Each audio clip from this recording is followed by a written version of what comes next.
आप सभी का स्वागत करती हूँ AKN टीवी इंडिया में। मैं लेकर आई हूँ वो खबरें जिसका असर राजनीति से आम जनता तक साफ दिखाई दे रहा है, तो बने रहें अंत तक मेरे साथ। उत्तर प्रदेश के एक्सप्रेसवे की गुणवत्ता को लेकर भाजपा सरकार पर आम आदमी पार्टी का हमला। आम आदमी पार्टी ने हाल ही में उद्घाटन किए गए एक एक्सप्रेसवे की गुणवत्ता को लेकर भाजपा सरकार पर सवाल उठाए हैं। पार्टी नेताओं का दावा है कि उद्घाटन के कुछ ही समय बाद सड़क पर मरम्मत की आवश्यकता पड़ गई, जिससे निर्माण कार्य की गुणवत्ता पर गंभीर प्रश्न खड़े होते हैं। आम आदमी पार्टी नेताओं ने आरोप लगाया है कि सड़क की मरम्मत के दौरान उसे जल्द सुखाने के लिए पंखों का इस्तेमाल किया गया, जिसे उन्होंने सरकारी कार्य प्रणाली पर सवाल खड़े करने वाला बताया है। पार्टी नेताओं का कहना है कि यदि किसी एक्सप्रेसवे की स्थिति कुछ ही हफ्तों में खराब होने लगे तो उसकी गुणवत्ता और सुरक्षा की निष्पक्ष जांच होनी चाहिए। पार्टी ने अटल प्रोग्रेस वे परियोजना को लेकर भी सरकार से जवाब मांगा और आरोप लगाया कि विकास परियोजनाओं के नाम पर जनता के पैसे का सही उपयोग नहीं हो रहा है। आप नेताओं का कहना है कि भाजपा सरकार के कार्यकाल में नई निर्माण परियोजनाओं की गुणवत्ता पर लगातार सवाल उठते रहे हैं।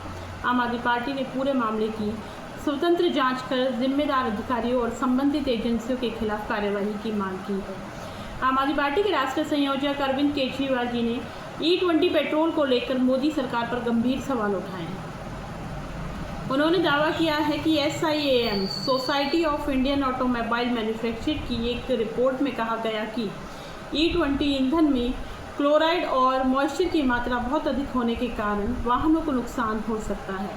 केजरीवाल जी का आरोप है कि इस रिपोर्ट को सरकार के दबाव में वापस लिया गया। उन्होंने सवाल उठाया है कि जब वैज्ञानिक और इंजीनियर विशेषज्ञ E20 को लेकर चिंता जता रहे हैं तो आखिर मोदी सरकार इसे देश भर में जबरन लागू क्यों कर रही है। आम आदमी पार्टी के राज्यसभा सांसद संजय सिंह जी ने संसद में केंद्र सरकार पर कई मुद्दों को लेकर तीखा हमला बोला है। उन्होंने कहा है कि जैसे ही उन्होंने सदन में यह मुद्दा उठाया कि 15 वर्षीय बच्ची को कथित तौर पर बलात्कार की धमकियां मिल रही हैं और पूछा कि जब प्रधानमंत्री एक बच्ची की से लड़ेंगे तो उन्हें न्याय कैसे मिलेगा, सत्ता पक्ष ने हंगामा शुरू कर दिया।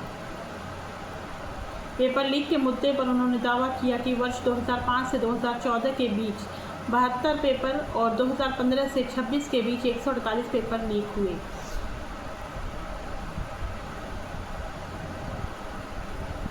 उत्तर प्रदेश में आम आदमी पार्टी ने E20 पेट्रोल, सरकारी स्कूलों की व्यवस्था, किसानों की समस्या, सड़क निर्माण, जल भराव और महिला सुरक्षा जैसे मुद्दों को लेकर भी भाजपा पर तीखा हमला बोला। सीतापुर के एक सरकारी स्कूल की तस्वीर का हवाला देते हुए आम आदमी पार्टी ने मिड डे मील की गुणवत्ता पर सवाल उठाए। गोंडा में खाद के लिए लंबी कतारों में खड़े किसानों की तस्वीरों का उल्लेख करते हुए पार्टी नेताओं ने कहा कि किसानों को समय पर खाद उपलब्ध नहीं हो रहा है। कानपुर में बारिश के बाद प्रमुख बाजारों में जल भराव और सीवर के पानी की समस्या पर भी सरकार को निशाने पर लिया गया। महिला सुरक्षा के मुद्दे पर भी पार्टी ने सरकार पर सवाल उठाए हैं। आरोप लगाया गया है कि प्रदेश में महिलाओं की सुरक्षा को लेकर बड़े बड़े दावे किए जाते हैं, लेकिन ज़मीनी स्तर पर घटनाएं लगातार सामने आ रही हैं। तो ये थी उत्तर प्रदेश में आम आदमी पार्टी से जुड़ी कुछ खास और अहम खबरें। कल फिर हाजिर होंगे नई खबरों के साथ। तब तक के लिए नमस्कार, जय हिंद, जय भारत।